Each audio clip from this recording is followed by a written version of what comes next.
The war in the Middle East is widening. Iran's allies across the region are beginning to move. Militant groups in Lebanon and Iraq have already joined the confrontation following US and Israeli strikes on Tehran. But one powerful force is still watching and waiting. The Houthi movement in Yemen, heavily armed, battle-hardened, and capable of disrupting global shipping across the Red Sea and the Arabian Peninsula.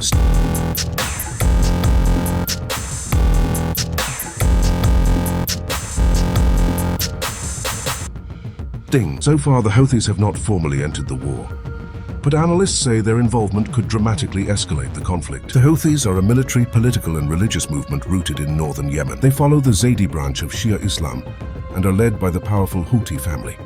Their current leader, Abdul-Malik al-Houthi, commands a force that has spent years fighting guerrilla wars against Yemen's government. Their rise accelerated after the Arab Spring protests of 2011 destabilized the country. By 2014, the Houthis had captured Yemen's capital, Sana'a. That triggered a regional intervention. In 2015, Saudi Arabia led a coalition of Arab states in a military campaign to push the Houthis out of power.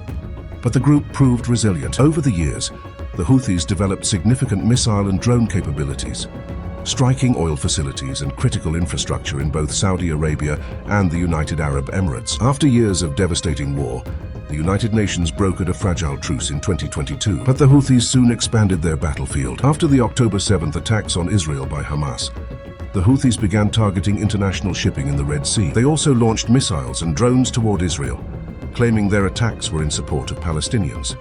Israel responded with airstrikes on Houthi positions, and the United States carried out its own military strikes. Those attacks stopped only after a US-brokered ceasefire between Israel and Hamas in late 2025. Now the region is once again on the brink. Iran's allies in Lebanon, particularly Hezbollah, and armed groups in Iraq, have already entered the conflict following US and Israeli strikes on Iran. But the Houthis have remained silent, at least for now.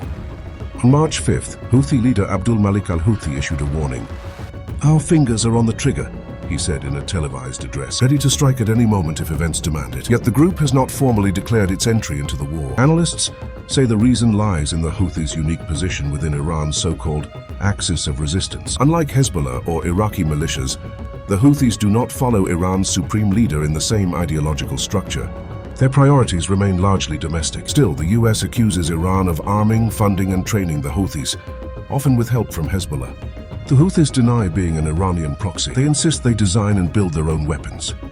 So what happens next? Experts are divided. Some believe the Houthis may already be conducting limited attacks quietly across the region. Others say the group is simply waiting for the perfect moment to enter the war, coordinating with Iran to maximize pressure on its enemies. One possible trigger could be the disruption of energy routes. If the Strait of Hormuz remains effectively closed, Gulf states may rely more heavily on shipping routes through the Red Sea, and that is exactly where the Houthis hold enormous leverage. But there is also another calculation. Joining the war could invite massive retaliation from the United States, Israel, and even Saudi Arabia. With Yemen already under severe economic pressure, some analysts believe the Houthis may ultimately choose to stay out of the conflict. For now, the group remains a wild card, watching, calculating, and waiting, because if the Houthis decide to enter this war, the battlefield and the global energy map could change overnight. If you like this video, then like, share, and subscribe to Mirror Now.